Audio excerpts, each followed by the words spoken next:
All the total votes that were cast, that is 361,257 votes. Fernandes was born and raised in Habondi village in Mumias East constituency of Kakamega. In 2015, he was picked as the acting managing director and CEO of Kenya Electricity Transmission Company, that is KETRACO. He was picked by the board of KETRACO, and in 2016 he was appointed the CEO of the company. In 2015 to 2017 he was the chairman of Institute of Certified Public Accountants of Kenya. Remember, Fernandes is a qualified accountant.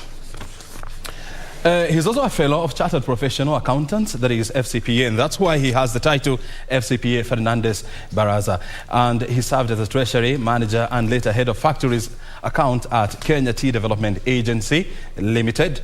And he was also the lead auditor and certified public accountant of Kenya. He holds a Bachelor of Commerce degree and a Master's Business Administration MBA in Finance from Kenyatta University. This man also, he announced his intentions to go into politics last year. And in August 30th, he was declared the governor-elect of Kakamega County alongside his deputy, Ayub Savula. Remember, the elections in Mombasa and Kakamega were postponed by the IEBC because of ballot paper mix-ups, and that's why the election was held on the 29th of August. He managed to garner 192,929 votes against his closest competitor of ANC, Cleophas Malala, who managed 159,508. And today, the swearing-in ceremony is going to be held at Bukhungu Stadium. So that is the brief of Fernandes Barasa. Of course, I told you that we'll be going to Kakamega County, whereby we want to have a look at who exactly is this man and how the situation is unfolding in Kakamega County. Let's go to, I don't know whether I can get my man, Okech. Okech, I know you're on the ground at Bukhungu Stadium. Can you hear me?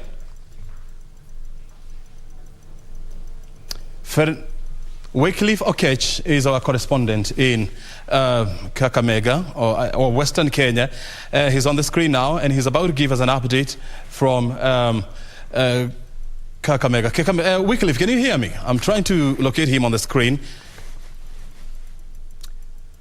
Wycliffe? Well, I think we are still having a small challenge here, but he's supposed to come on the screen. And there he is. What you can see in the background is the refurbished Bukhungu Stadium in Kakamega. And he's about to give us an update. As you can see, it's quite sunny in Kakamega. He's about to give us an update on the swearing-in of the Kakamega governor-elect, that is Fernandes Barasa. Wycliffe Okech, if you can hear me, what do we need to know at this point? It's about 10 o'clock. Walikuwa wanatarajia siku ya leo wataweza kuwa hapa kwa the special blood of KBC 500X.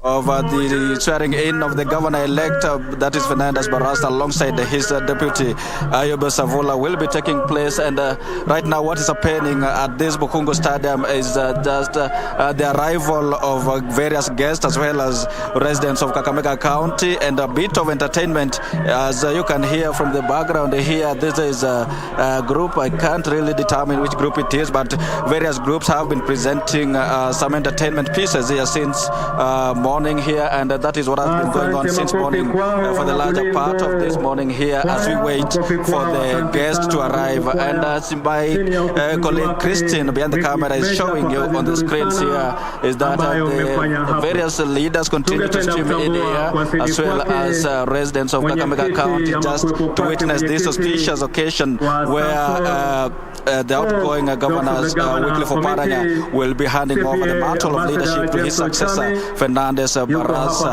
And we know that now with the change of guard comes with a lot of expectations of Brian, and that is basically, you'll allow me for just a minute or two to engage a few of the residents of Kakamega County here to share with us what exactly are they expecting from the new administration, and what do they have to say about the outgoing regime here. Starting with your brother, nikianza nawe ukaweza nieleza majina yako kamili, ukitazamia hapa kwa kamera unaeleza majina yako kamili, na wewe ukiwa mkazi wa kaunti hii ya Kakamega, una yapi ya kusema kuhusiana na serikali ambayo inaondoka na pia matarajio yako kutoka kwa serikali ambayo inaingia? Jina kwanza. Utashika tu. Naam, kwa majina mimi naitwa Ustadh Haji Wanga, mwenyekiti wa Waislamu katika sub county ya Matungu, katika serikali ambayo imeondoka, ambayo ya Mheshimiwa Oparanya. Tumefanya kazi nzuri sana kwa sababu kaunti ya Kakamega ukikombea na kaunti zingine, utaona kaunti iko na hali nzuri ya mandhari yake mazuri, town pia imekuwa nzuri, maendeleo, shule zimejengwa na kila soko zimejengwa, kila sehemu ambao ya elimu, kila sehemu sekta imejaribu kuangaliwa sana. Kwa hivyo tunaomba pia hii sehemu serikali ambayo inakuja pia ya Mheshimiwa Barasa iweze kuangazia mambo kama hayo na kuendeleza na zaidi. Asante. Just one more here please, ndugu, kwa ufupi tu jina lako na yale matarajio yako kwa serikali ambayo inaingia. Majina yangu naitwa Reverend Robert Mamai, nafanya na Interfaith na pia ni chairman wa Pastors Matungu, na matarajio yangu kwa hii serikali inayokuja ni kwamba Honorable Fernandes Barasa atatimiza ahadi zake aswa kwa wanadini, kwa makanisa. Na kitu nimefurahia kwa gavana huyu ni kwamba serikali yake ameamua kuweka viongozi wa kidini ndani kwa ndani na makanisa pia ndani kwa ndani. Kwa hivyo tuna matarajio makubwa kwamba ataconsider kwanza, kwa kampeni yake alifanya na very small churches kule chini. Kwa hivyo matarajio yetu ni kwamba atatimiza yote aliyosema atatimiza, na pia alisema baada ya kuapishwa atatembea kule chini. Kwa hivyo tunamkaribisha na First Lady waje kwa groups. We are ready kumwelcome kila mahali, na is the first person kufanya na church, na tutafanya na yeye mpaka mwisho. Otherwise, we wish him well, na tuko pamoja. Mama wa mwisho tu, ukikaribia kwa mtazamia kamera, unieleza majina yako, na kwa upande wa maendeleo unasubiri nini na unatarajia nini kwa serikali ya Barasa? Mimi kwa majina ninaitwa Sela Ahobula kutoka eneo ya Matungu, Chair Lady Sub County ODM. Mimi matarajio yangu kwa Fernandes, mimi ningependa Fernandes ashike maendeleo katika eneo ya Kakamega, jinsi mwenye ameondoka Wycliffe Oparanya vile alikuwa ameshikilia, amepamba kaunti yetu inaonekana vizuri.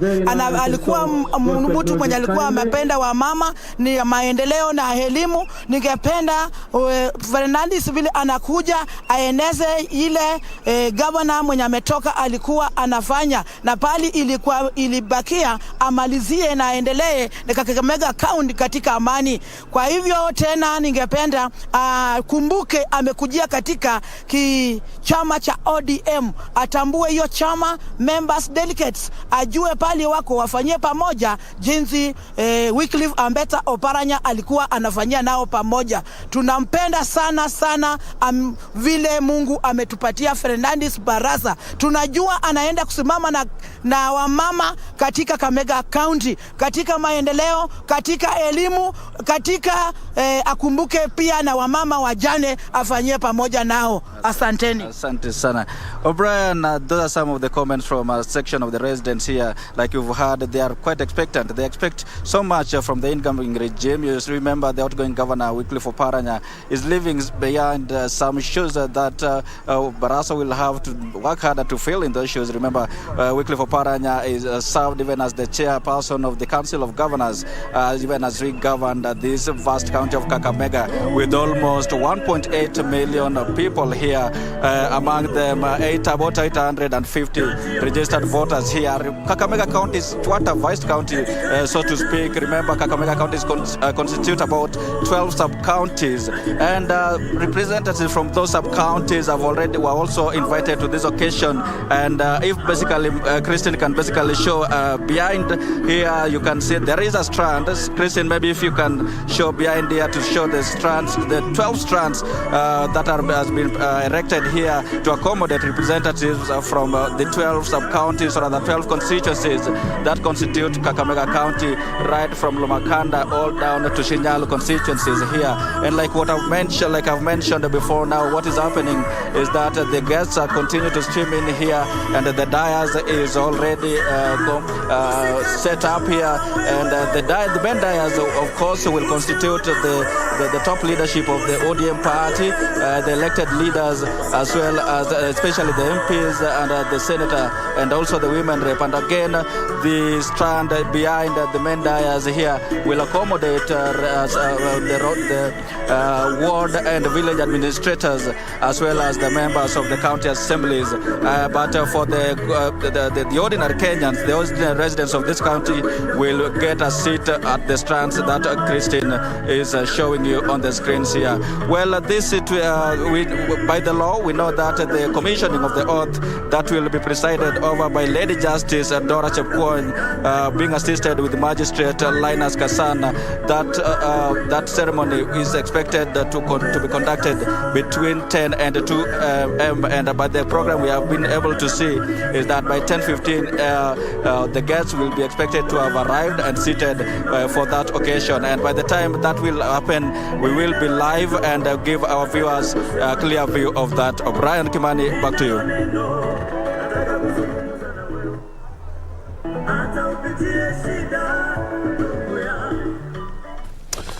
Well, that is our Western Kenya correspondent, Wycliffe Akech, there in Kakamega County.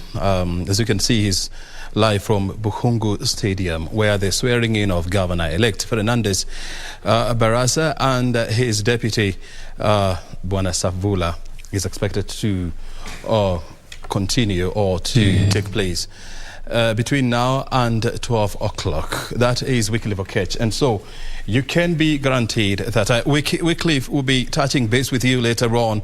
So enjoy the rest of your morning. And of course, let's keep in touch. Remember, the same is happening in the county of Mombasa, where the governor-elect Abdul Swamad is also expected to be sworn in. Today we shall be cruising over to the city of Mombasa, where our coastal correspondent is also going to give us an update on the swearing-in plan and the arrangement at the Mamangena waterfront. That is where the swearing-in exercise is going to take place. Remember, also in Mombasa, the induction exercise of all the governors is taking place in Mombasa, where the Deputy President, Rigathi Gachagua, is the chief guest. We'll also be listening in to hear what exactly this induction is all about. But for now, I told you that, and actually we have the pictures. What you can see on your screen is actually the preparations that are taking place at the Mamangena waterfront. Quite a lovely place, if you ask me, to lounge, to relax. Remember, it was refurbished back in 2019. And it looks very, very good, actually, overlooking the Indian Ocean. While you are there, you can actually see ships as they are sailing by. So that is the dais where the governor-elect of Mombasa Abdul Swamad Nasir is expected to take the oath of office and the integrity oath as administered by the judiciary. So you can see it's all systems go down there. And I was telling you that in this show we are going to have some deep conversations around the economy. And one of the persons who is joining me is none other than the former Vice Chair of Kenya National Chambers of Commerce and Industry, that is James Moreu. He's also the chair of the Micro Small Enterprises Authority. I know you're from Mombasa, and so you can relate to this pack. Yes, without a doubt. Without a doubt. Yes. As a person who was born and brought up in Mombasa with tremendous interest in Mombasa, what should be the to do first for the incoming governor? Thank you, Brian. I think his interest is full. I have no doubt. And I say this because having lived in Mombasa for over 30 years, I know the things that should have been done, that should have not been done. I know that for a fact, the economy of Mombasa has not performed as expected. Mombasa being the second largest city in the country and almost like our commercial capital, so to speak, in terms of the port. I think we should have done a lot better than that, than what we've done. So Abdul Samad has his tray full, and really, irrespective of what the previous administration did, he has a lot of work to do. I'm very much interested in hearing from you. You're saying that you know, there were things that ought to have been done, but they were never done, and there are things that need to be done now. What would you say are things that needs to be done now to revive and to reinvigorate the economy of Mombasa? See, Mombasa ideally is supposed to be our holiday destination, tourist destination. And a tourist city is supposed to be a tourist city. It's relaxed, it's clean, it's everything you want to have in an holiday environment, so to speak. I remember in the good old days, O'Brien, I used to take my family to, for example, Diani Beach and the Wauda Clay, yes, Diani Beach. Yes. And what was so joyous was to see people riding bicycles and tuk-tuks and camel rides along the streets of Ukunda, the area, that Diani Road. That is in Kwale County. Yes, in Kwale. In Mombasa, we used to have very many lively activities along the beach, devoid of the kind of dirt that we see now in Mombasa. Because one of the biggest problems that Abdul Samad will have to deal with is the amount of garbage that there is in that city. There is also something that needs to be done. Mombasa being an old town that was developed primarily by the sailors whenever they were doing this trading, needs to also have a lot of other modern facilities within and about the island that are of entertainment in nature. Because people don't go to Mombasa to work so hard. It's a relaxing place. So he needs to address that. He needs to further support the beach hotels and make sure the access roads are tidied up and security is enhanced, so that when you go for holiday, you let go and just enjoy. And that's how, if you look at countries that have developed, I was in Israel recently, if you look at their beachfront, it's littered with a lot of touristic activities. They have gyms across, as you walk along the beach, there are gyms, there are volleyball pitches, there's eateries littered along there, so that you're eating and playing, and the economy is very robust. Unfortunately, that's not exactly the case in Mombasa, and I've waited for that for a long time. And I'm really praying that the new governor will actually concentrate his energies on developing what is his strategic positioning, the ocean, and derive that marine area with derive investments around that marine area, the marine ecosystem. Yeah. Very well. I mean, I like the fact that you're putting it so clearly that, when you look at Mombasa, there are two major economic mainstays of Mombasa. Yes. That is the port operations, yes, and the second one is tourism. Yes. Unfortunately, the two of them, have suffered in the recent past. They have, tourism, has been facing headwinds because of, the COVID-19 pandemic, the global economic downturn, the terror attacks that took place there back in 1998? Yes. And so it has never recovered fully. Also, the diversification of the ports of Mombasa, the operations, has also affected or impacted the economy of Mombasa. But first of all, let's have a look at the tourism activities there. I know hoteliers have been complaining about low numbers, the slow expansion of the port of Mombasa, as well as infrastructure.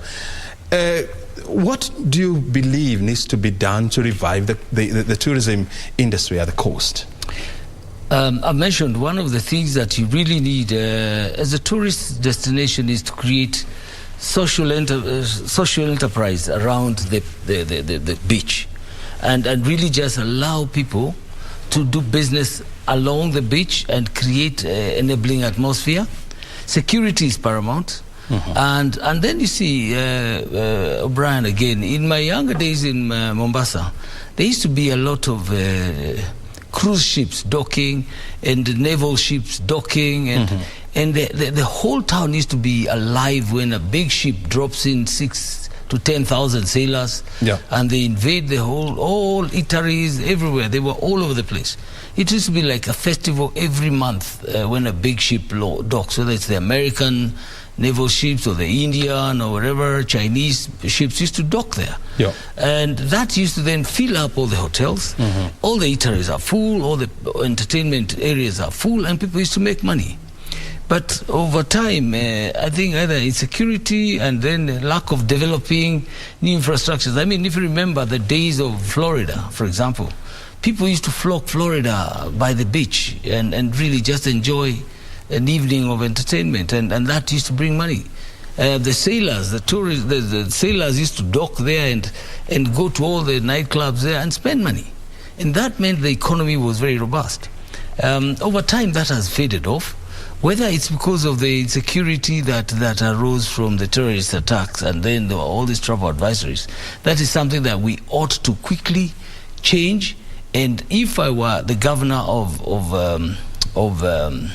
Mombasa, I would first of all concentrate on reassuring the tourists that yes, Mombasa is a safe place to be at. Coming back to the port, and I'm going to say this is very controversial. What I'm about to say is controversial. Contrary to what people have been made to believe, the unfortunate thing is we have played politics in the port to the extent that we actually tell blatant lies about the port. If you look at the number of containers, the TEUs that are brought in, that are imported into Mombasa port, is about 1.4 million TEUs, 20-foot equivalent units. And the complaint was that a lot of business is going to Nairobi and Naivasha, which are also national infrastructure properties. But the train, the SGR, at its best, can only take 400,000 TEUs, at its best. 400,000. So there's still you still have a million TEUs. A million TEUs for road users. But when politicians tell lies about this and they make people believe that Mombasa port is dying because of the opening of Nairobi and Naivasha, it is very wrong. Remember, these are national infrastructure units that must also grow. They have been built with the public resources, and they are facilities that are serving the hinterland. I also must say this in full glare of the cameras, that Mombasa is not, and I must say this loudly, is not a coastal facility. It's not a Mombasa County facility. It's a regional facility. And it is important for us to appreciate the strategic importance of the port to the region, to the extent that we should not trivialize it, to say that it's an asset of Mombasa, it must benefit. It is a regional asset, and we cannot. We have charters and agreements that we signed with the regional countries, Rwanda, South Sudan, Uganda, and all they are dependent on that port. So running that port, we must first of all dissuade ourselves from thinking that it's like, you know, running a small, you know, nightclub or hotel in Mombasa. This has far more important use for the region than we care to understand. So it is important that even as Governor Abdul Samad takes over, to appreciate the regional importance of that infrastructure and to play out the way it should be played out. It is also important for us to realize that by running an efficient port like Singapore does, we can also make Mombasa a world-class city. Just by using the port effectively. Unfortunately, and again, I said this 10 years ago, or about 10 years ago, and I told Governor Joho, you will never, because one time he said we're going to be charging $2 per ton to every container that comes into the port to go towards the development of the port city. A very good idea. But I told him, Governor, you're going to leave your leadership in 10 years' time without getting a penny unless you do the right thing, i.e. legislate, get Parliament to legislate, so that the port collects a little money that goes towards the development of the port city. And that's my advice to Abdul Samad. If he wants to influence that, which is a good idea, you can't have a world-class port in a third-class city. So the two must go in tandem. And so for me, I would advise him to first of all lobby Parliament so that there is a small levy that is charged to be able to go towards the beautification of Mombasa, the security of Mombasa, the development of facilities within Mombasa to make the port city what it should be. I mean, look, when you look at the last 10 years, you know, the government has invested close to 1 trillion shillings in the expansion of the infrastructure in Mombasa. You know, you have new highways, you have byways, you have bypasses. The port of Mombasa has been expanded more than 2 times its previous capacity. The port, the SGR, you know, at 327 billion shillings infrastructure, you know, evacuating cargo from the port of Mombasa, delivering cargo to the port of Mombasa. And so it's proper to say that the infrastructure is now already in place. What then do we need to do to deepen trade at the port of Mombasa? Can I change that? What then can we do to deepen trade in the country Kenya? Because you see, the port of Mombasa is the entry point. Now, for us, the route from Mombasa port all the way through to Busia or Malaba, across to Uganda, and through Uganda to Rwanda, and then to Southern Sudan, all those are people who need services from the port. And so, for me, I would rather think about the port of Mombasa as a regional infrastructure that needs to be used across the region. In the process, the country Kenya will make money in the process.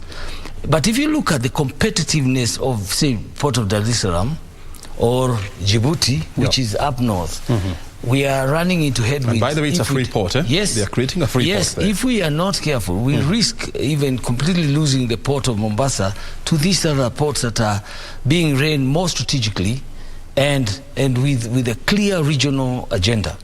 So for us, for me, I would say, we have expanded. We have built Nairobi. SGR makes us very efficient to the largest extent. I can tell you, now I live in Naivasha, and the dry port is a very preferred off-take point for Ugandans because they cut their journey by almost 700 kilometers. From Nairobi to Mombasa, from Naivasha to Mombasa is close to 600 kilometers. So if somebody can pick their cargo out of Naivasha, having been railed there efficiently, the Ugandans will be happy to do that, and they've been doing that. So for us, and I want to also throw caution to the wind there, because I think somebody has has alluded to the fact that Naivasha and Nairobi are killing Mombasa. There is nothing further from the truth than that. We can continue with some of the operations in Mombasa can be enhanced, and look at cruise tourism, for example. That can only happen from Mombasa. And there's a brand new cruise terminal, yeah? Yes, cruise terminal. Yeah, they've rebranded, they've redone I think it's Terminal 1, they've done it as a cruise terminal. That is what, if I were again to look at the port use, I would really look at that cruise agenda. And that cruise terminal then can be used to bring in as many cruise ships and feed into all the beach hotels that are there. Very well. Yeah, so it'll be a good ecosystem. And that is enough business and enough work for people in Mombasa, to just the tourists, the taxis. James, I want to hear this from you as the past vice chair of the Kenya National Chamber of Commerce and Industries. Yes. Which is a business lobby group that brings together various stakeholders in Kenya. Yes. In the last 5 years, the ICDC, the ICD internal, the inland container depot at Mombasa, at Nairobi, has been expanded. A dry port has also been created in Naivasha and Kisumu. And just a minute, before we even discuss that, that is the governor-elect of Mombasa, Abdul Swamad Nasir, who is going to be sworn in today, actually, in a few minutes from now. He has already made his way at the Mamangena beachfront, where this activity is going to take place. Remember, I told you that once this event starts off, we'll be taking you to Mombasa so that we can listen in. Because Mombasa is not just an island city, it's the second biggest city in Kenya. And also, it hosts one of the biggest ports in Africa, actually at position number 7. It has the capacity to become the biggest it has the capacity to become bigger than the port of Durban in South Africa. And of course, so we have seen a lot of investment going towards decongesting the port of Mombasa, opening up the island. Just the other day, about a month ago, we saw the immediate former president Uhuru Kenyatta open up what's the name of this bridge that makes Mombasa now an island? I've forgotten the name. Is it not Mtwapa? No, Kipevu, yes. Kipevu. Remember, it used to be a causeway. Yes. Now it has been opened up, and a brand new bridge has been constructed at a record time, by the way. Yes. And so that is something that we need to be very, very proud of. And so Abdul Swamad will be taking this county at a time when there is significant investment that has gone into the opening up of these city. Remember, Mombasa is the oldest town in Kenya that was started back in 1575 by Vasco da Gama and his team. 1498. But it became a town in 1547, I think. Yes. And so it's quite a critical county in the economy of Kenya. And so there is a lot of expectation for Abdul Swamad Nasir and his team to deliver. Now we want to listen into what is happening there. And so straight now to the city of Mombasa and listening to the swearing in of Governor-elect Abdul Swamad Nasir.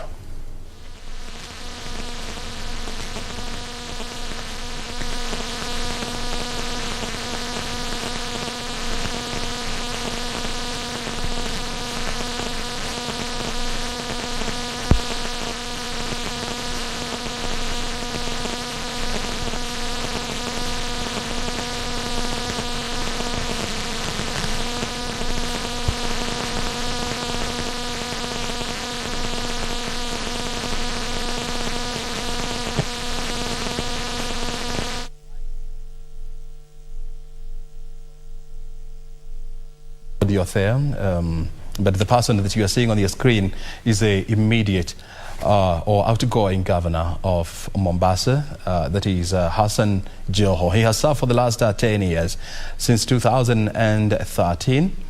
And so he's handing over the reins of leadership to the incoming governor, Abdul Swamad Sharif. And I was telling you that Abdul Swamad is coming in at a time when, there is a lot of expectation from him to jumpstart the economy of Mombasa with expanded port operations, the SGR, the opening up of major highways, the bypasses, the Dongokundu bypass, the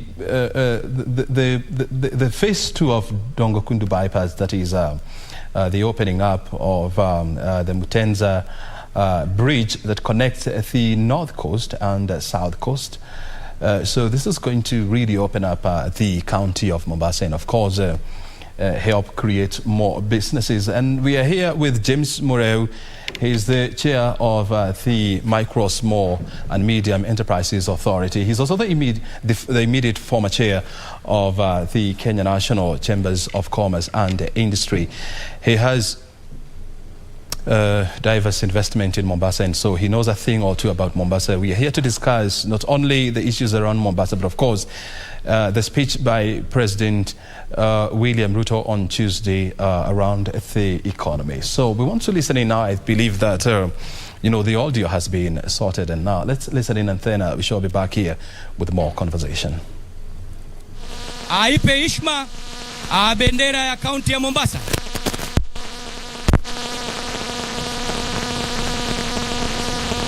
Kama mwanavo mambo yanaendelea barabara kabisa, bila wasiwasi. Nikiwaweka mzuri kikosi cha kwanza, ni platoon number 1 ambayo inaongozwa na Inspector Helen Kaleche. Platoon ya pili inaongeza na Inspector Richard Maingi, na platoon ya 3 ambayo ni officer from Fire Brigade, wakiongozwa na Staff Officer Janet Chari. Kama mwanavo gavana wetu anatembea mwendo wa aste, mambo yakiwa maridadi kabisa, bila wasiwasi, bila ya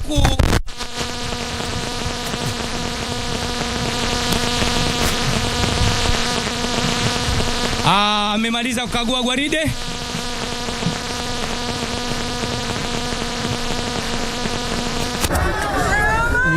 Inapotea, alafu inarudishwa mbaya sana. Sio sauti inapotea kabisa.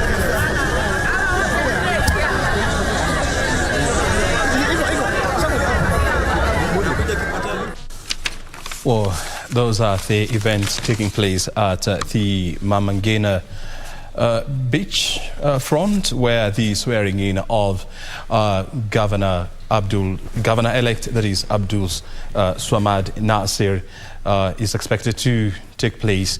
And remember, we'll be listening in at some point so that we can get to hear what is promising the people of Mombasa and, of course, the people of Kenya. Now we want to take you to the Pride Inn, still in Mombasa, for the induction exercise of governors. And Kitui Governor, that is His Excellency Malombe, is now speaking. Let's listen in.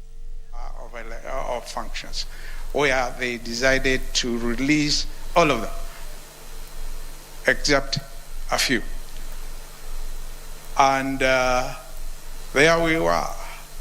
We will be given the functions, the responsibility, and not all the finances. You know, the Constitution provides funds should follow functions. We were given functions, but not fully funded. An example, health.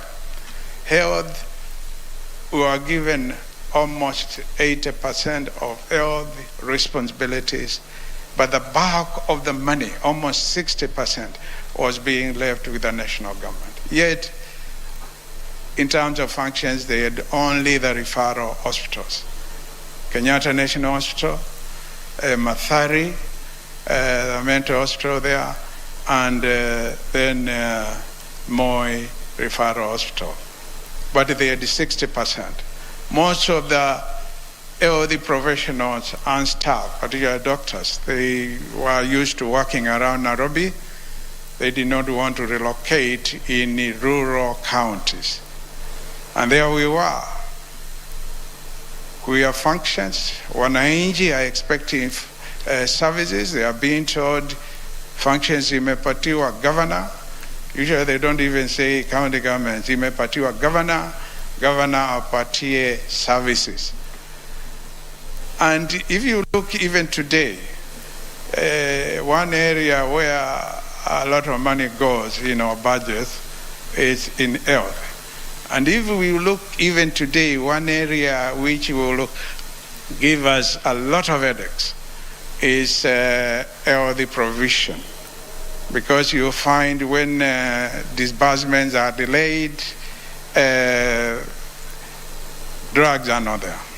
Non-pharmaceutical products are not there. And who is blamed? The governor. And who will suffer when we go to the next electoral cycle? The governor. And that's the reason why this time round, particularly when we get our leadership, we will have the Deputy President, His Excellency Rigathi Gachagua coming here. I think these are some of the things we need to raise. Our President will be closing on Saturday. These are some of the things we need to raise. The adequacy of the funds which have been assigned to us pursuant to certain functions being given to us which require really a certain quantum of resources. The then Transition Authority, which was given the responsibility to midwife the transition from the old system to the new system of government and serving both the levels of government equitably, which was succeeded by IGRTC, the Intergovernmental Technical Relations Committee. And I saw Mr. Githinji, who is the current chair. The first chair was Professor Karega Mutai. And the chair of Transitional Authority, Kinudi Omwangi. They tried. An example is unbundling of services, of functions, where you look at a function and unbundle it properly. Look at it at all stages and say, when it is this stage, this is the amount of money which is supposed to be assigned. And there was a lot of problems. Actually, non-cooperation from national government ministries. I remember Ministry of Health, they gave a lot of problems from Dr. Dabar, who was responsible for that at the Transitional Authority, and he used to report to us. So going forward, as we get more functions, particularly those which are being performed by the Regional Development Authority, the TADA, Coast Development Authority, the Kerio Valley, Wasinyiro, all those. And when we look keenly at functions like roads, the way they were devolved, when it came to devolving roads, we were told to apply to the Senate. And initially 32 of the county governments were okayed, including electricity reticulation and so forth. That was phase 2, for phase 3. But very quickly, the national government said, no, we need to relook at them, we need to reclassify them. And they came up with a completely different classification, which resulted ultimately in leaving very peripheral roles for county governments. And they created the 3 authorities, Kenya Urban Roads Authority for urban roads, and the roads which were supposed to be undertaken by county governments were given to Kura, and they were given the money. And then Kenya Rural Roads Authority, KERA, Rural Roads, and of course Kenya, and we have no quarrel with Kenya, let them deal with the highways. So that is a good example. Electricity reticulation. Reticulation means distribution. Again, when you look at where the funds released for purposes of ensuring that electricity is distributed across our counties, again, you find it, no funds followed the functions. My conclusion, because I'm supposed really to provoke you into discussions amongst ourselves. Of course, you can direct any questions to us.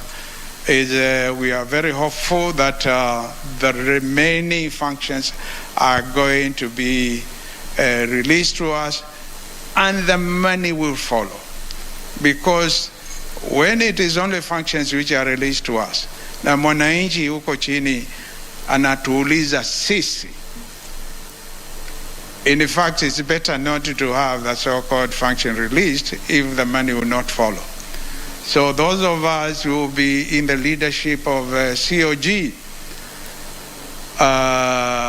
particularly the chair, the vice chair, and the chairman of the Finance and Economic Affairs Committee, if that is still be the name, or the council executive, we need really to have our minds focused there, tusichangwe mara ingine.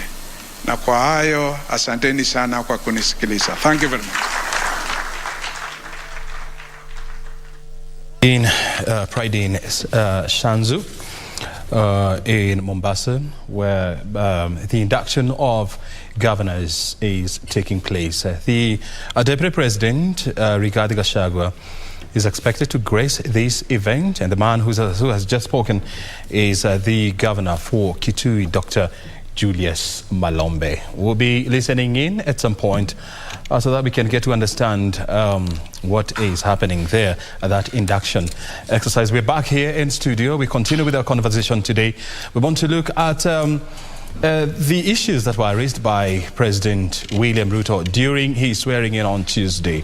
A number of issues were raised, one of them being reverting the operations of the Port of Mombasa back to Mombasa. We would want to understand what exactly what does that mean. Also the issues of fertilizer subsidy, reducing the cost of fertilizer from a high of 6,700 to about 3,500. We would want to understand how that is going to be rolled out, bearing in mind that a similar subsidy that was initiated by the immediate former President Uhuru Kenyatta faced serious headwinds. And we also would want to look at the issues of MSMEs. Remember, there is a proposal to create a ministry of cooperatives and SMEs in this country.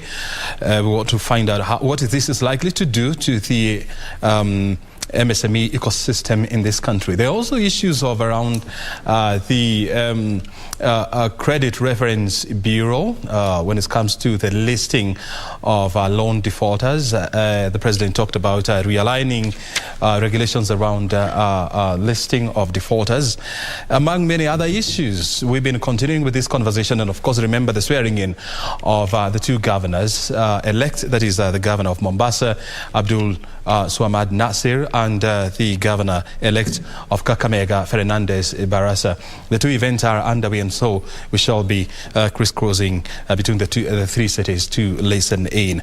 Also joining us is David Kingo. He's an economist. He's also joining us here so that he can help us put this conversation into what we call economic perspective. David, thank you very much indeed for joining us.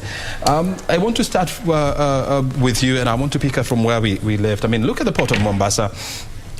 And I remember very well back in 2015 when the immediate former President Uhuru Kenyatta held conversation with the business community there.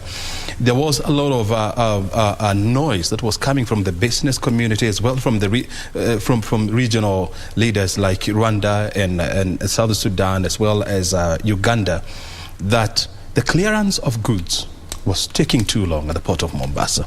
And so there were conversations around how do we decongest the Port of Mombasa?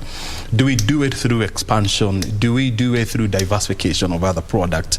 And that's how a decision was arrived at to expand the operations of the inland container depot here in Nairobi, and of course the construction of a dry port at the Port of Mombasa. I want to hear from you, has this really worked? Thank you, Brian. Let me take you a little back. having lived in Mombasa again, and I said that I've lived in Mombasa for a long time, the port of Mombasa indeed was at one time very congested. And as a result of that congestion came the birth of the container freight stations, which were then littered around the port, which was decongesting, and the regulation of setting up these container freight stations was very clear. They have to be 5 kilometers away from the port. So you're not just decongesting and getting out of the gate and dropping the containers outside there, because it still means the town becomes decongested, still congested. So the idea was to sort of have a temporary position where to decongest and to enable people to clear their goods efficiently, we created what was known as the container freight stations. Now, these were temporary, and I want to say this because, again, people start saying, if your house girl or house help goes on leave, and you bring in somebody to temporarily stand in, when she comes back, the one who's standing in cannot start saying you have denied her a job or him a job. And that's the case with the container freight stations. They were not permanent features. They were temporary features to try and decongest the port as the port was organizing itself. Indeed, the port got organized. There was the birth of the Lamu port. The expansion of Bath 19, 20, 21, and 22 was also created. And so the port had capacity. They also expanded Nairobi to cater for the inland bound cargo. So that was expanded. They even expanded towards Kisumu and Naivasha. All in the spirit of decongesting Mombasa port to make it more efficient. But what has happened now, the noise that we hear sometimes, and I know I'm going to be bashed by the people in Mombasa who don't believe this, they are the people who are temporarily allowed to operate container freight stations. They were not permanent features. They were temporary to the extent that they have decongested the port, and people had a choice of designating their cargo to a specific container freight station. But the port, having sorted out that problem by expanding their capacity, then took over their cargo back to their thingy. So what happens is the container freight stations then were without enough cargo. Left without business now. But that was a known conclusion of those freight stations. They knew about it. Because actually, a port is not supposed to be a storage facility. It's not a storage facility. It's supposed to be a throughput facility. Yes. Whereby you import your cargo, it is cleared at the port, and then as soon as possible, get it out. Now, the efficiency that has been brought by the SGR, for example, in Naivasha or in Nairobi, is the fact that the cargo lands there, and what is bound for Nairobi is railed the same day or efficiently to the Nairobi port or the dry port in Naivasha or Kisumu, where the agents wait for their cargo and they clear it there. Now, what has happened, and I'll say this again, the transporters in Mombasa have refused to move from Mombasa. They must move out of Mombasa and find the cargo where it is, i.e. in dry port Naivasha, Mombasa or Kisumu, because there is the last mile. But if you sit there and complain, they still have 1 million TEUs to transport, even then. Because SGR can only do about 400,000 TEUs. Yes. Kingo, when you hear people saying that the operations of the port of Mombasa have been transferred to Nairobi and Naivasha, does it make any economic truth in that? I think what you need to understand is that before we make a port and say that we have to have clearance areas apart from Mombasa itself, these are studies that have taken place and have economic perspectives, how it will help this country. It has taken time to do that. We cannot change in a day a model that has taken years to develop. That is one thing that we have to understand. Number two, when we talk about this port can only benefit one particular region. When you talk about benefiting one particular region, it means it has no economic effect or macroeconomic benefit to this country. So it must be demystified to cater for the entire country. So the aspect of concentrating that particular revenue, the perceived revenue in one particular region, does not make economic sense. So moving these clearance areas across the country makes a more beneficial economic effect to this country. And when we come up with such a port, before we analyze and develop such scenario, the empirical studies, it has happened in South Africa, it has happened in Nigeria. They are not clear. It also happened in Dubai, yeah? It has happened in Dubai. So why are we in isolation? I think the thing is accepting that initially we used to use matatus to transport or to move from one place to another. We have borders that can move you very fast from one place to another. Coming of border does not eliminate matatus. So shifting this port clearances to Naivasha or to Kisumu or to any other place does not affect the economy of the coast. It's about the country to create other incentives to have economic avenues new within the coast, that people can clear that mind. Is on the port. So how then do we depoliticize the whole conversation and try to help the nation understand that, I mean, you cannot have port operations concentrated in Mombasa? Yes. Just to mention, sorry to cut you short, the ease of doing business. If I want to import something, I don't need to go to Mombasa. I need to wait for my consignment at the dry port here in Mombasa Road. And in ICD. So that is the ease of doing. The cost of the monetary cost, the cost of time, the cost of convenience that has been reduced by the virtue of me as an importer not moving to Mombasa. That money I can use it to invest and create another business, another unit that can be taxed by the government. That is what the model talks about. Even as you respond to that question, I also would want to hear from you. When you heard President William Ruto says that he has ordered the port operations to revert back to Mombasa, what was your understanding of that statement?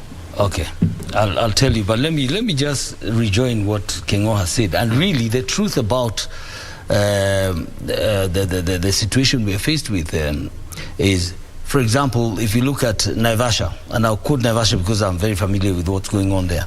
There's a big investment coming from Turkey to manufacture, and they will be manufacturing products for exports.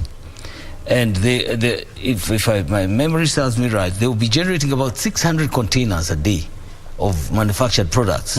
First of all, as you have rightly said, there is a new ecosystem that has been created in Naivasha. Okay, and there will be people who will be employed. The dry port of Naivasha will also be generating cargo for export through Mombasa. Okay, the same case with Kisumu, the same case with Nairobi. The manufactured goods that are for export are railed down to Mombasa and they're exported through the port of Mombasa. So in a way, there is also cargo and business that's being generated for the port. So the question of saying that the port of Mombasa is being sucked out by the other dry port, inland container depots is wrong. But coming back to what the president pronounced on the issue of services in Mombasa, the only thing that I would agree with the president there is need to, first of all, keep that very vital feeder line. It's a feeder line to all the other dry ports, inland ports.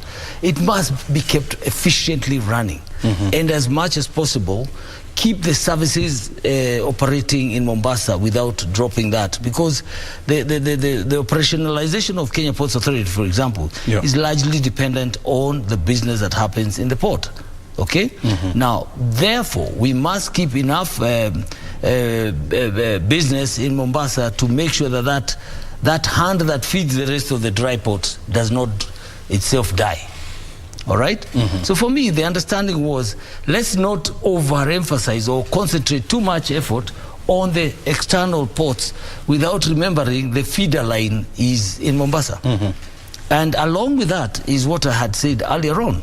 There is also need for the new governor to address the issue of how Mombasa can also be positioned as a world-class city, in a world-class port, as a world-class port host. Right? So that is very important, that we do not let Mombasa die off, because then we will lack the vein that feeds into all these other. We also have, remember, there is a Lamu port, which has already 3 operational berths, which can take very large ships, and we still have to get cargo for it. Now, Lamu port can be very strategic for the Lapsset corridor. It will serve as a strategic port once it's fully operationalized to breathe life to the corridor. Actually, when you look at the whole strategy around the Lamu port, it's supposed to be a transshipment port. Yes, and also it can also be transshipment, plus it can serve the hinterlands directly with the connection of the LAPSET project, which is the 1,700 kilometer road rail pipeline up to the southern Sudan. Very well. And so there is a lot of good infrastructure in place. The only thing is, and I want to say this, let us depoliticize this whole thing. Let's look at the economic sense, as Kingo has said.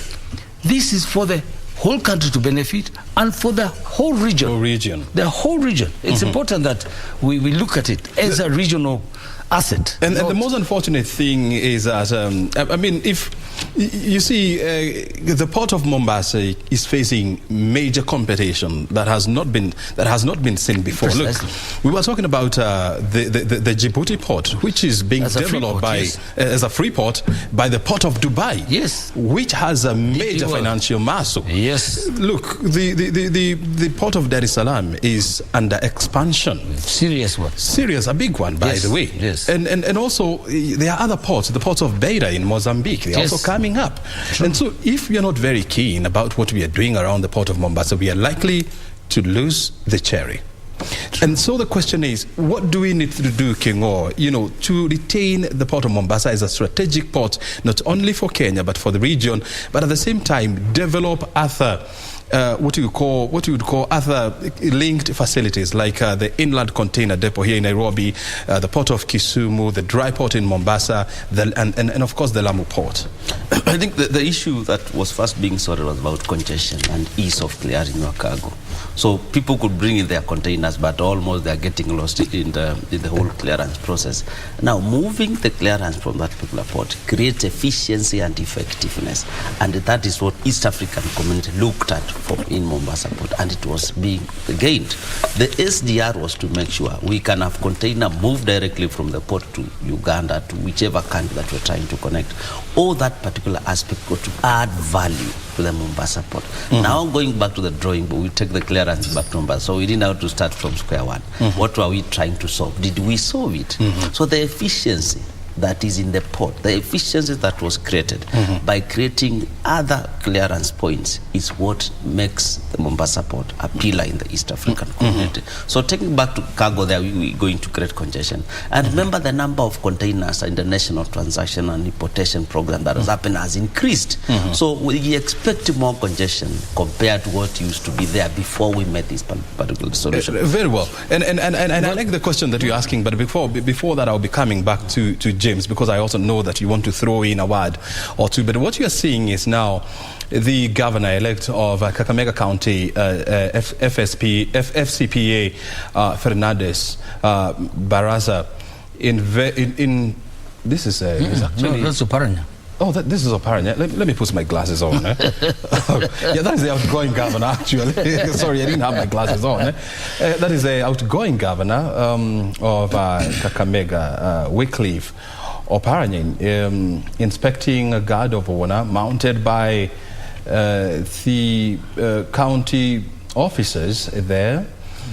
He will be handing over the reins of leadership to Fernandes Barasa. That is the inspectorate department of the county of Kakamega. They actually, I must commend the uniform. It looks absolutely very good. Very, very good, actually. And so that's a sign that... The governor is also very smart. The governor is smart. You also commenting on the same. But this is the signature uniform of the outgoing governor. He has always been a very, very official in his appearances during public functions. And so he's now headed to the dais where the swearing-in ceremony will be taking place. That is, he's shaking the hand of the man who is going to take over from him, Fernandes Barasa, together with other leaders there, including his deputy, Ayub Savula there. So that is the event that is taking place at Kakamega Buhungu Stadium. And that is the governor, the outgoing governor, Wycliffe Ambeta Oparanya, seated next to the incoming governor, Fernandes Barasa. So we're back here with our conversation around the event that is surrounding us as a country, because as you can see now, we have now gone to the coastal city of Mombasa, where incoming governor, that is Abdul Swamad Nasir, is ready to take the oath of office. As you can see there, he's consulting with the swearing-in judge. So any moment from now, we should allow you to listen in as he takes the oath of office and the integrity oath as developed by the Ethics and Anti-Corruption Commission. So let's listen in to what the man has to say.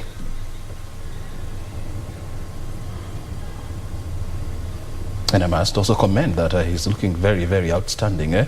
This is what we call, he has what we call the sartorial finesse. Yes. Yeah. Quite elegant. And parliamentary blue tie. This is what you call parliamentary blue. Blue. Wow. Let's listen in.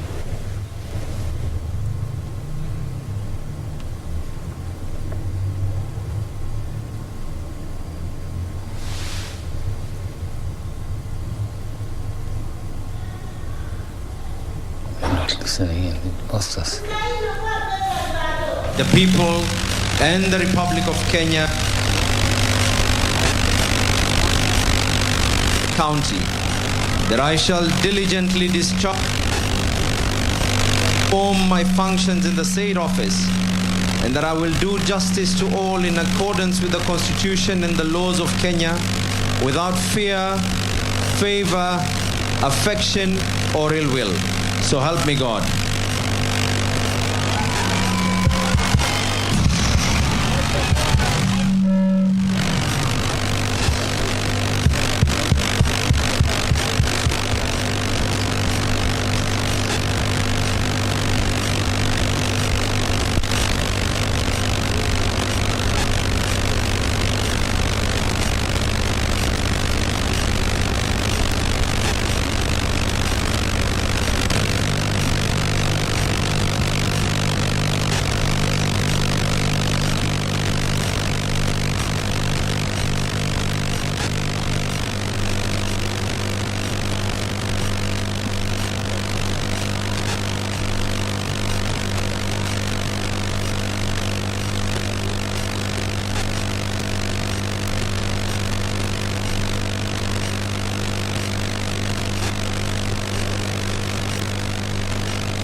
Well, those are the images or live images of what's happening at the Mamingena beachfront, where the swearing-in of Mombasa Governor-elect Abdul Swamad Nasir is currently underway. He has just taken one oath of office, and now he's signing the deeds of office. What we are waiting for next is for him to swear and to take oath of integrity.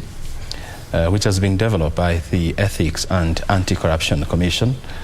Remember, all the 45 governors have so far sworn by that integrity oath, and so is a sign of how serious the EACC is taking up the issues of corruption at the devolved unit.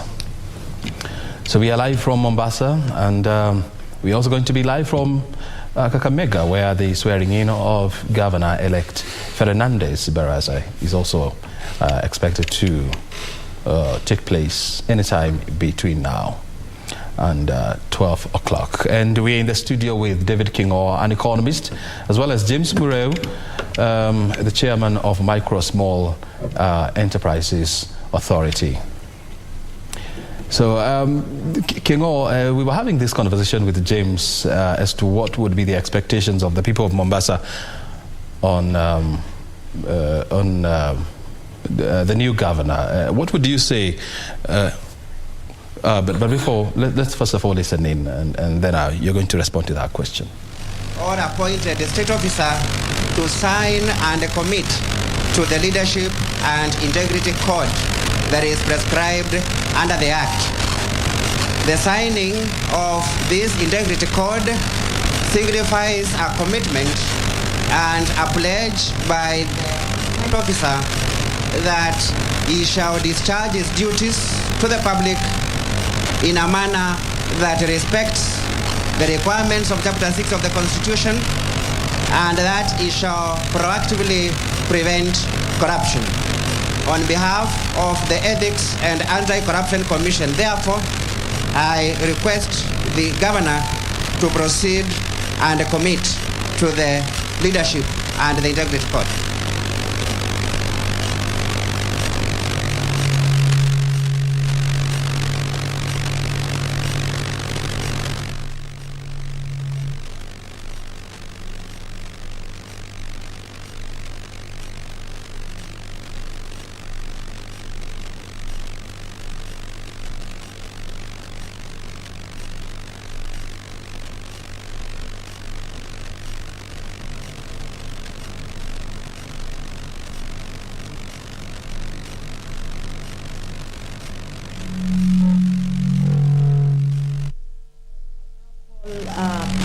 To the judge to hand over or present the governor to the people of Mombasa. Thank you.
Yeah, so those are the live pictures coming to you live from the Mamangena beachfront, where at exactly 11:15, the governor of the new governor of Mombasa, that is Ali Abdul Swamad Nasser, has just been sworn into office, and his term now begins. That will run up to the year 2027, and he's free to seek, or he'll be free then to seek re-election because the Constitution allows him to run for a period of 10 years. So, Kingo, what would you expect to be the first on the list of to-do for the new governor?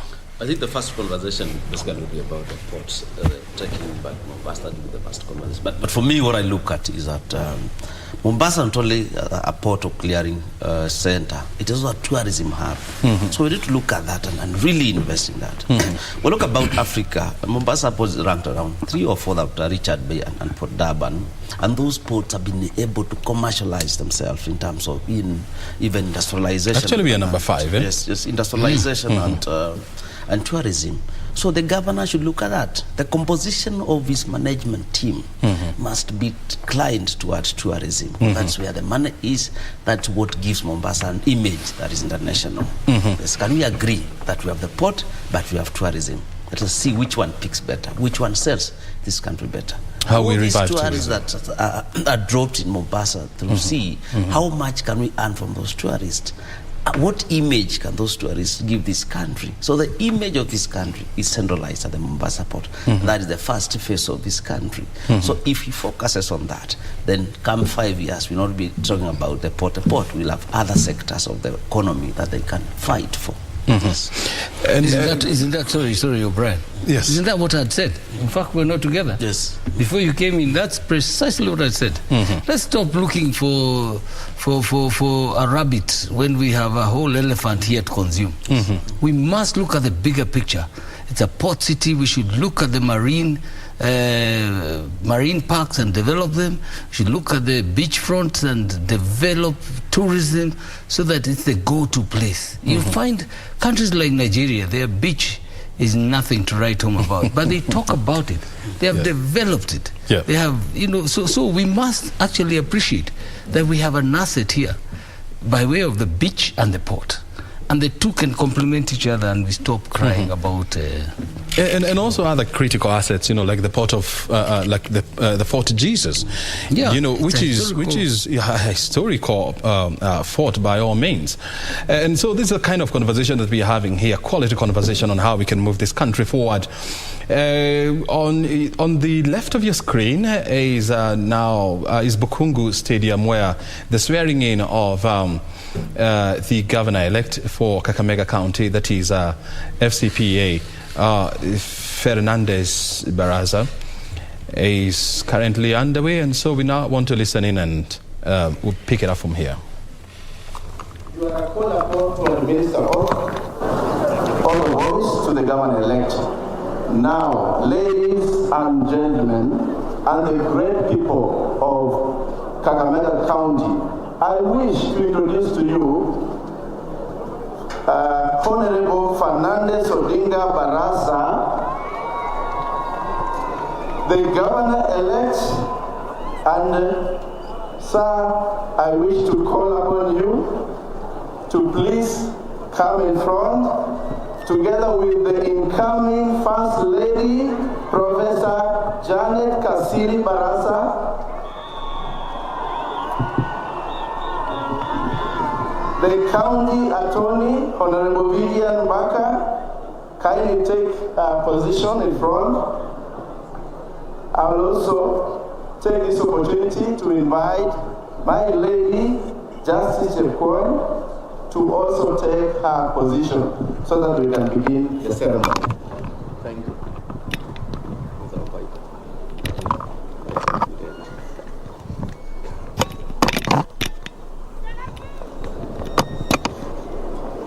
Okay, now please let us be patient as they take the oath of office.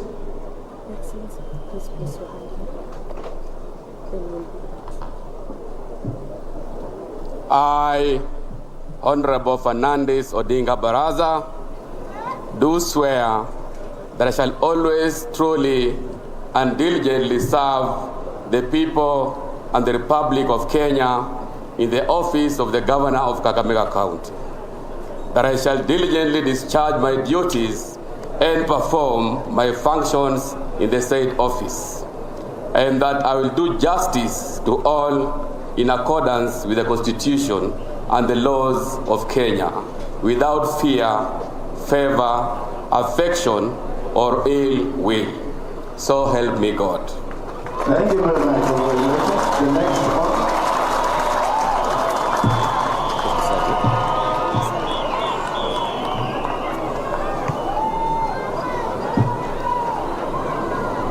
I, Fernandes Odinga Barasa, holder of national ID number 1156-3264 and box number 14-268-00100 Nairobi, having been elected as the governor of the county of Kakamega, do hereby confirm that I have read and understood the specific leadership and integrity code prescribed for state officers in the county executive of Kakamega, and I hereby commit myself to abide by the provisions of the code.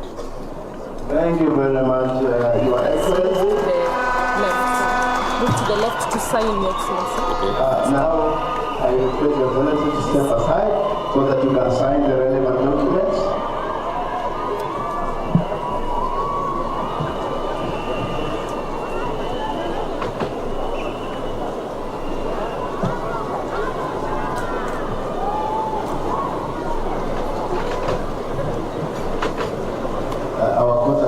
Mr. Gilbert, are you around?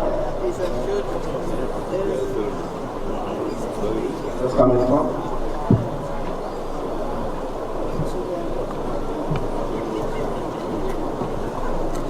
Sasa governor anaweka sahihi certificate ya kusema kwamba atahakikisha kwamba atahudumia watu wa Kakamega kwa uadilifu bila mapendeleo. Kwa hivyo tunamshukuru na mnaweza kupiga makofi kidogo.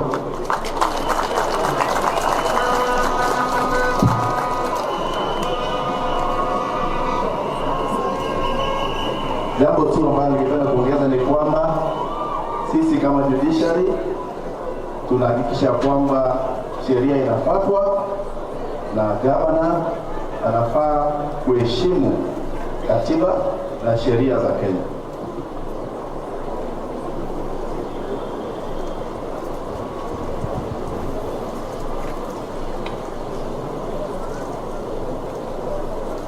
Judge pia anaweka kidole katika certificate. Wapi makofi ya judge?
Well, and it's exactly, what was the time? It was exactly 20 minutes past 11.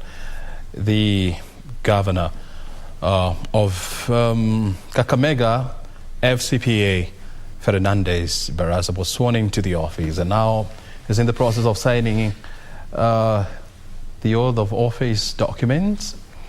And on the right of your screen is the new governor for Mombasa County, Abdul Swamad Nasiri, who has just taken the oath of office and signed the integrity code. And so it's proper to say that now the two governors are now confirmed they are now the governors or the official governors of the two counties, the county of Mombasa and the county of Kakamega. And so now they can embark on their assignment. Let's listen in to what the Kakamega people are saying now. You are called upon to administer the oath of office to the Deputy Governor. Ladies and gentlemen, I now wish to take this opportunity to introduce to the great people of Kakamega County, Honorable Ayub Safula Angatia, the Deputy Governor-elect. I also call upon him, together with the second lady, Mrs. Helen Kemboy Sambula, and the County Attorney, Honorable Vivian Baka, to take position. It also pleases me to invite my lady, Justice Epoy, to take her position so that we can go forward. Thank you. We can now go forward and take it. Yes. Then place your hand here.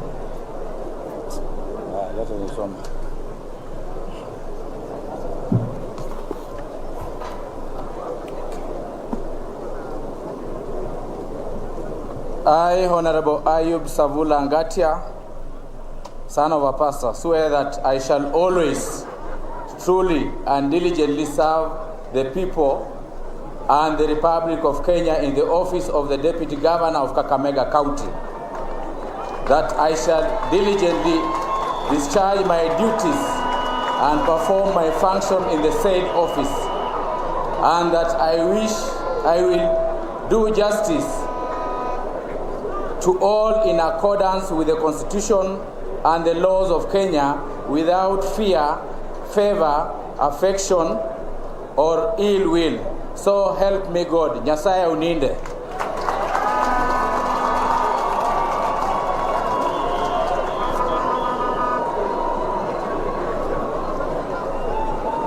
I, Ayub Sabula Angatia, holder of national ID number 1357 9060 and post office box number 92 6900100 Nairobi GPO, having been elected as Deputy Governor of the County of Kakamega, do hereby confirm that I have read and understood the specific leadership and integrity code prescribed for state officers in the County Executive of Kakamega, and hereby commit myself to abide by the provisions of the code.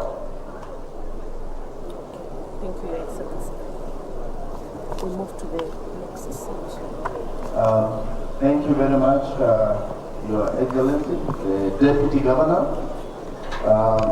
Sasa wameenda kusign hizo certificates. Natasema asante kwa sababu sherehe inaendelea vizuri. Wakiendelea kusign hizo certificates, ningependa kuwapa congratulations. Na hizo certificates kama kuna zile za EACC inahakikisha kwamba katika utekelezaji wa kazi yao wanapata maadili ambayo sheria imeweka pamoja na constitution.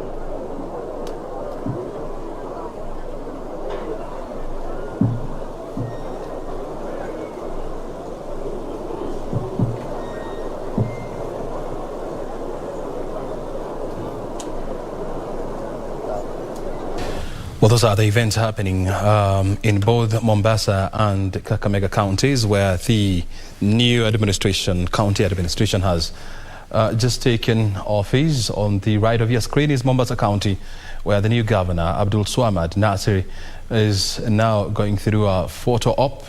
And on your left is the deputy governor of Kakamega, Ayub Savula, now also who has just taken oath of office and now signing documents. And so we are here in the studio, you know, having some interesting conversations around the economy and how to open up the business sector in this country. We are in the company of James Morel, the chair of Micro Small Enterprises Authority, and David Kingo, who is an economist. And now I want to hear from James. So, and we have spent quite a considerable amount of time here discussing the issues around Mombasa and, how to revive the economy of Mombasa, bearing in mind that it is a strategic county, not only for Kenya, but for the region. And there is a lot of expectations for the new governor. Number one, to revive tourism in that city, to clean it up, and to ensure that the town is clean. And bearing in mind that he has been the member of parliament from Mvita constituency, you'd want to imagine that he knows these things very well. Whether he's going to do them or not is another issue, right? Very true. Very true, O'Brien. In fact, for him, the responsibility is bigger than you can ever imagine, because having been the member of parliament from Vita, where the port is actually domiciled, he has a big role to play in terms of making sure the right thing is done now that he's the governor. When he was member of parliament, I'm trying to think very loudly to see what role he played in terms of making sure that the port is domiciled in the right constituency with the right environment. And quite honestly, it leaves a lot to be done. I won't pretend that there is anything that I can seriously praise the governor for, but I hope now that he's in charge of the entire county, he can look at the macro aspect of that county and really concentrate effort where it's needed. Kingo alluded to the fact that all these port cities, if you look at Durban, not only does it clear cargo and back and forth, but it's also got a robust tourist facilities around. If you look at Cape Town, the same story. If you look at even Djibouti now, they have actually brought in the tourist park around the port. And so it is incumbent upon him now. And there is no one to look over their shoulders for. It is upon Abdul Nasser Sharif to actually now make sure that the world-class port that we have in the name of Mombasa is domiciled in a world-class city called Mombasa. It is up to him to build in all these facilities. I have rendered my support. I was the chairman of the Chamber of Commerce in Mombasa, where I actually tried as much as I could to navigate this county in the right direction. I had resistance here and there, but I know that given a chance, the new governor could well turn around the port into what it's supposed to be. We must also earn the confidence of the residents of Mombasa. They have lost hope. They have become demoralized. They have lost interest in that town because of so many factors. And the excuse that has been given is that all the business has been taken away from them. That is not true. I can say that. There is enough business for everybody in Mombasa. There is even more business that is not yet tapped, that needs to be tapped. Like for example, the fishing industry. Fishing industry, marine tourism, beach tourism. They can even create other facilities for people to come and relax. Mombasa sells holiday. It's supposed to be selling holidays. Holiday. So that in our growing years when we were young kids, we used to look forward to a trip in Mombasa over Christmas. And if you look at the number of people, if you look at the number of people, you've never been nowhere if you've never been to Mombasa. Yes, exactly. We grew up knowing that. Exactly. So it is up to them to bring that glory back. And what that means also is revamping that economy with more people. If you look at Mombasa between December the 15th and about January the 10th there or 15th, it is a beehive of activity. It's always packed. But you can make it daily. A routine, monthly, visits to Mombasa. It's a relaxing place. As long as we know we're going to go and enjoy a relaxed atmosphere. Beach, sunny beach, and water, the ocean. It's good enough for It's good enough. Yeah. But what we need to do, Kingo, I mean, in terms of, policies and administratively to ensure that, we drive the growth of Mombasa. We make Mombasa popular, not only tourism, but also a business destination, a conferencing destination. I think one of the things that we need to have is first of all, let Kenyans have confidence in Mombasa, and also the residents have confidence in Mombasa. Then the county also needs to do a lot of feasibility studies in terms of the number of people who visit that particular city and how much they would spend in that particular city for a certain duration or period. So that when in that particular study, then they're able to tell if David perhaps visits Mombasa, what nature of facilities does he consume? Do we have those facilities? So once we have that particular feasibility study, then we are able to understand how much investment can we make from the residents of Mombasa? How much income or how much business can we create for the people who visit Mombasa? So once we differentiate those two particular aspects, then we are going to make money. Then we are going to have a very good economic hub in Mombasa. Because what you look at, if you invest in the people who reside in Mombasa, for example, these are people who have been to these beaches when they were born as they grow. So their ability and the motivation to consume the beach product is not as high as when David visits Mombasa. Me with 1,000, I'll visit Mombasa, consume it in one day or a few hours. If someone from the same Mombasa visit with me the same place, he might stay with his 1,000 for more than 3 days. So the consumption pattern of the residents of Mombasa is not high as people who visit. So it is upon the county to shift focus and economic models that focus on those people who come to that particular city, be the local, be the international. Why do we drop tourists in Mombasa? Then they are shifted to other counties, for example. Before we shift them, can we create amenities and products and things that they can consume for them to spend in Mombasa before they move to Masai Mara? There must be incentives that urge these particular tourists to spend in Mombasa, and that is why we focus on other consumers of the product in Mombasa apart from the locals. So such feasibility studies would really help this particular county understand they have bigger potential in terms of harvesting revenue from tourism. Very well. Now turning on to other issues, and on Tuesday, the president hinted at dropping what we have enjoyed so much, the fuel subsidy.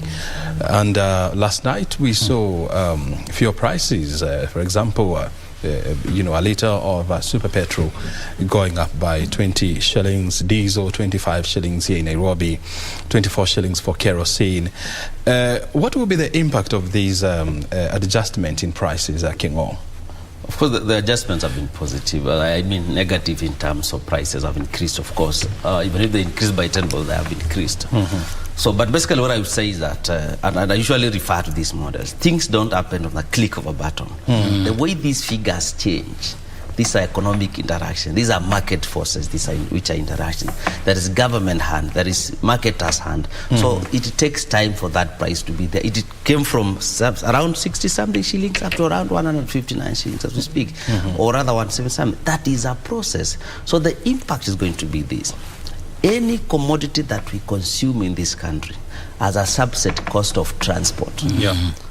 For this water to be placed on this table, it was assembled, it was manufactured, it was transported here. So the cost of transportation is in that particular product. So the cost of product, the cost of goods and services in the market, of course, has to increase. Even a barber, by the time he arrives at his kinyozi, he has boarded a matatu somewhere, he has fueled his car. So the cost of transport, which is a subset, which has a subset called fuel, has impacted on the price of a kinyozi. So the general price increase of price of goods and services must be there in this country because fuel is changing.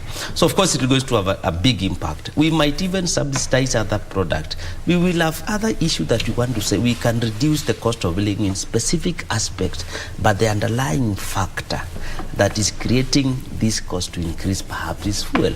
So if we cushion the cost of fuel, the general prices of goods and commodities in the market. But he raised a question that has also been raised by the National Treasury about the sustainability of the fuel subsidy program, whereby so far as of August, the bill was about 71 billion shillings. This is a considerable amount of time, and so. Are there other better ways, James, to deal with this subsidy issue, and of course, to cushion Kenyans against the adverse impact of high fuel prices?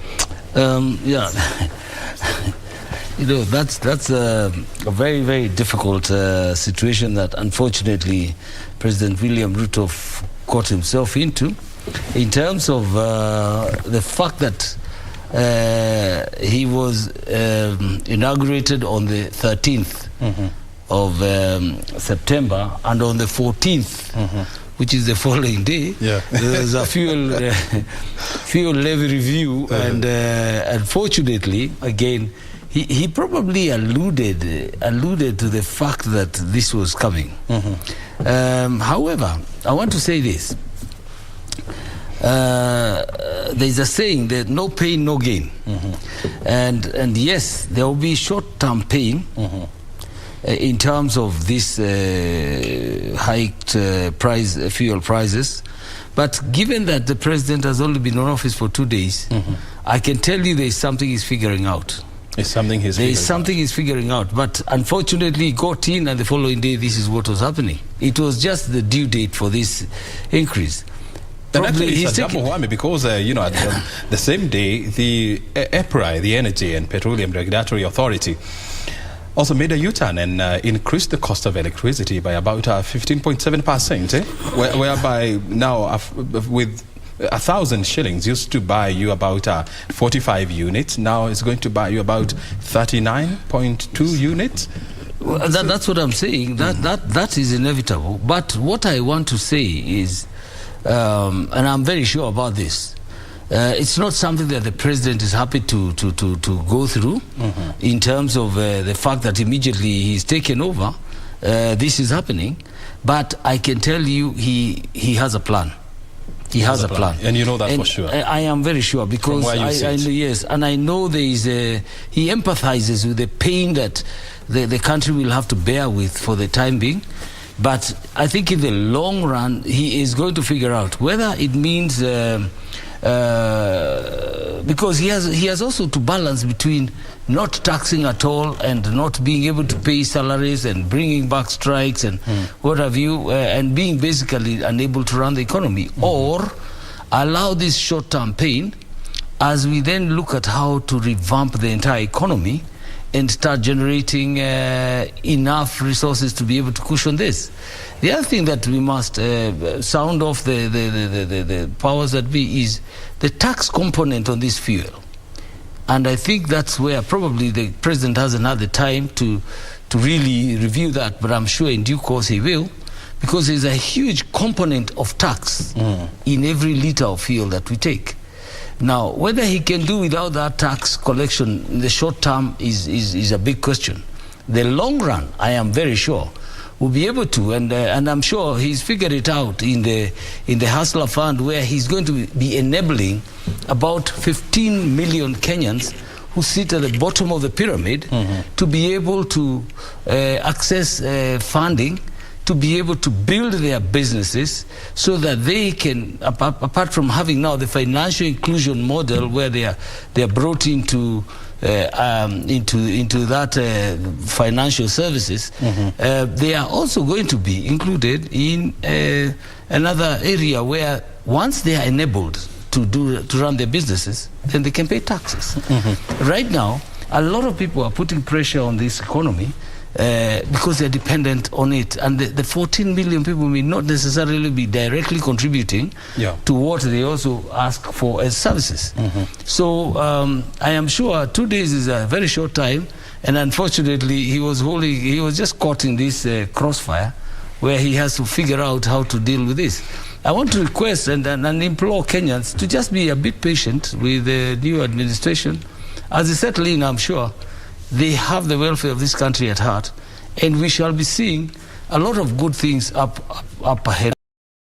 We need to fix a number of things so that we can turn around the economy and start generating enough resources for everyone to enjoy, and also ask ourselves to also bring on board austerity measures so that we stop reckless spending and channel all the funds to the exchequer so that he's able to redistribute these funds adequately to the needed areas. You see, and the issue of taxation around, the oil sector in this country, has been up many times. And if from where you see it, King, or if you are to advise the new administration, are there taxes that you see that are quite unnecessary that the new administration can cut down on and still continue to amass as much taxes from this commodity? I think this product is taxed around. There are 8 specific taxes items in that in the fuel or petroleum product. We've the fuel levy. We've around road maintenance, railway maintenance. I think petroleum, something around 8 aspects of taxation. So if they can be reduced, but the aspect of reviewing the prices of petroleum, I don't see it even from the aspect of taxation. I see an agreement between the stakeholders.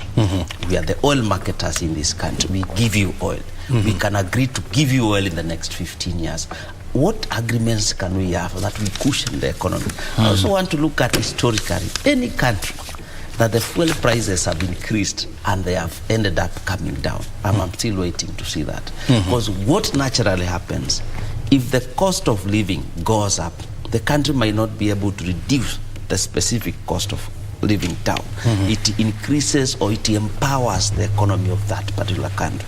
Incentives for if the general income of a person was perhaps 10,000 shillings in a day, and the fuel is 150 shillings, the purchasing power of that particular person is 10,000 divided by 150.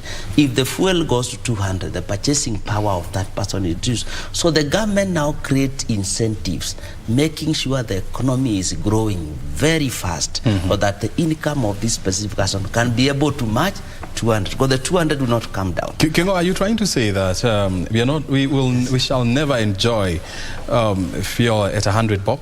It might not come down because these are the aspects. What about unga? Remember, I want to give you a very good example. The foreign exchange, the Kenyan currency is depreciating vis-a-vis the USD. We buy fuel in USD internationally. So as long as the Kenya shillings is deteriorating, so what do you expect?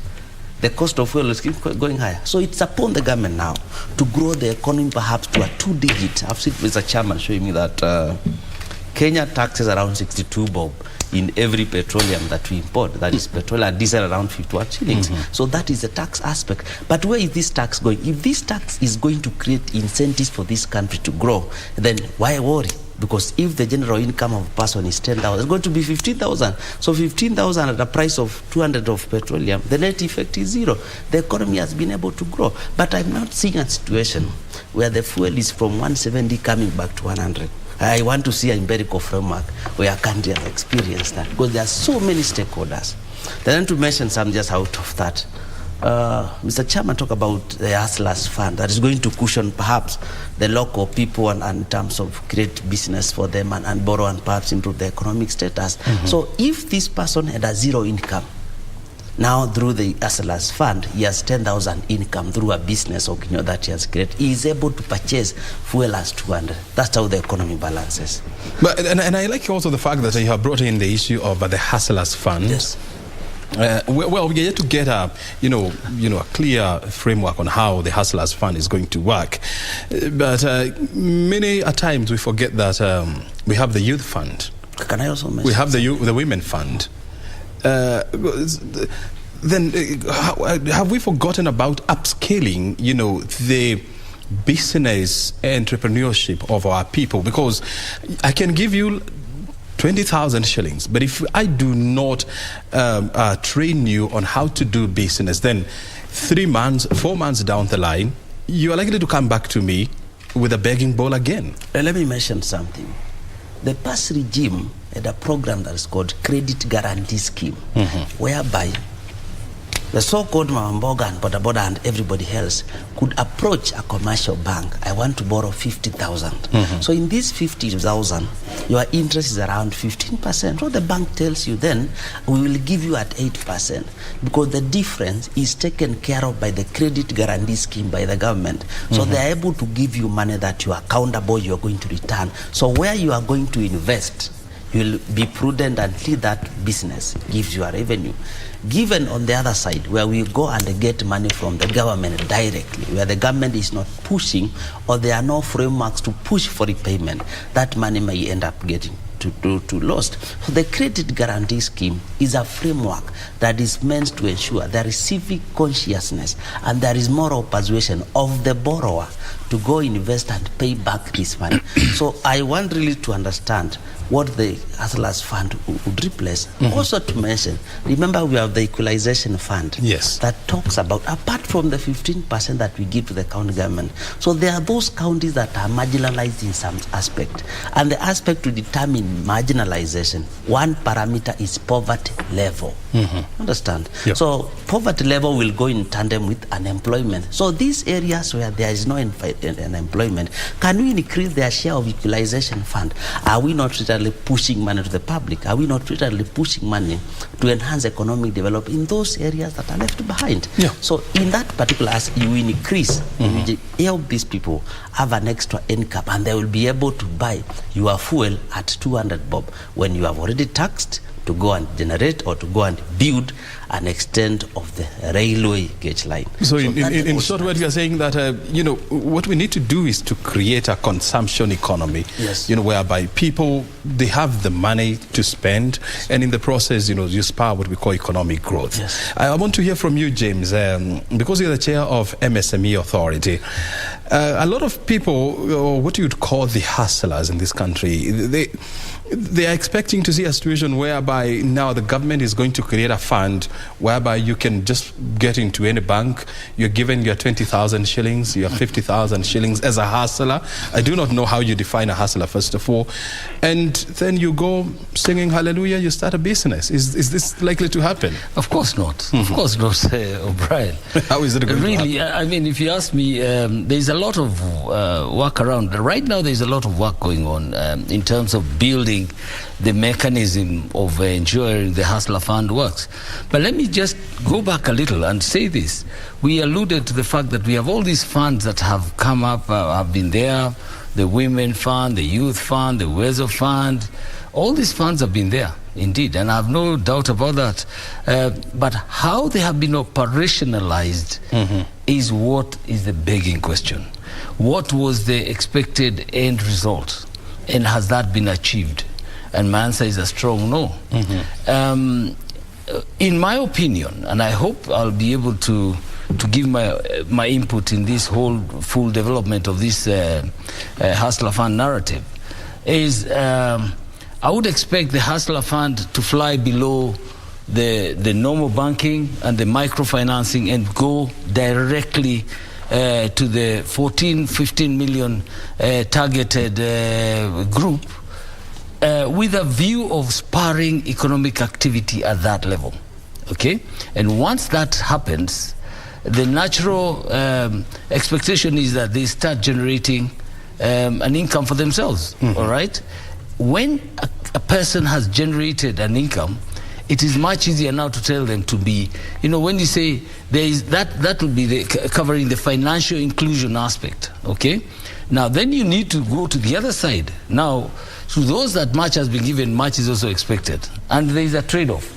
If I enable David now, for example, with 100,000 shillings to be able to revamp his otherwise dying business, and he's back on his feet, if I come knocking and saying, David, I need some tax because there are other people like you, and he'll be happy to pay. It is only that the economy right now is in such dire need for affordable credit at that level. What has happened, O'Brien, is all these other Shylocks have come in and sharks that are exploiting the need at the grassroots level, to the extent that people are actually becoming poorer and poorer. The more they borrow, the more they become poor.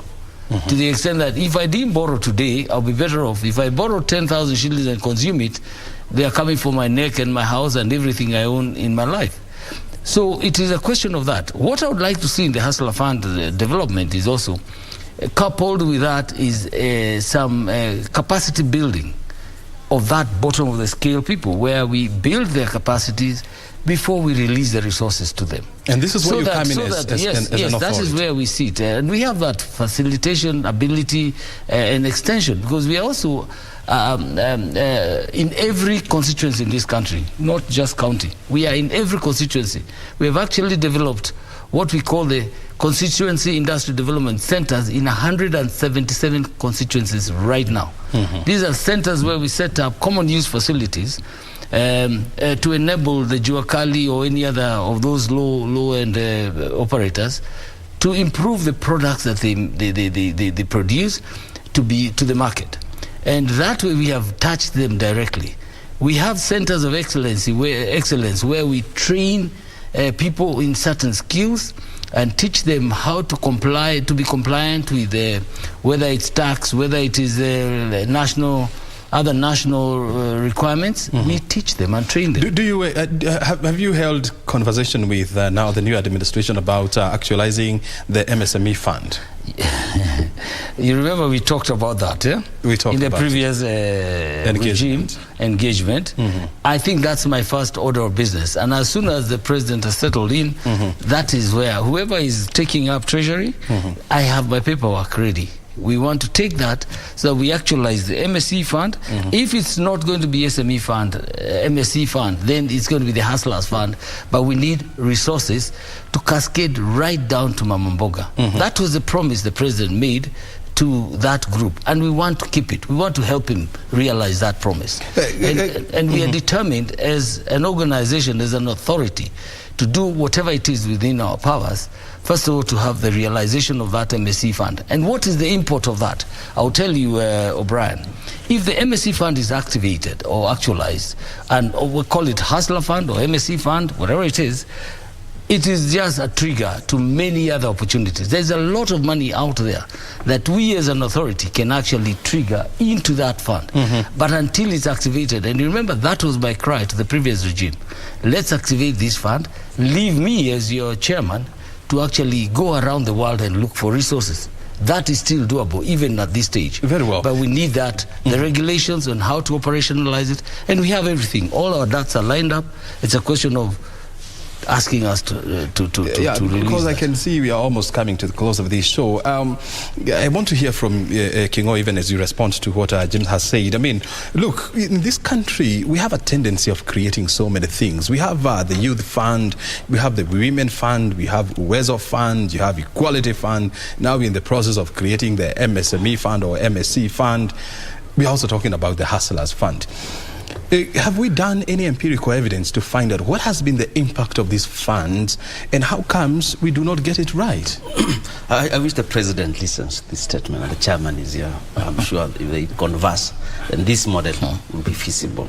So this is a monetary policy aspect. So who are the players in monetary policy? Commercial banks.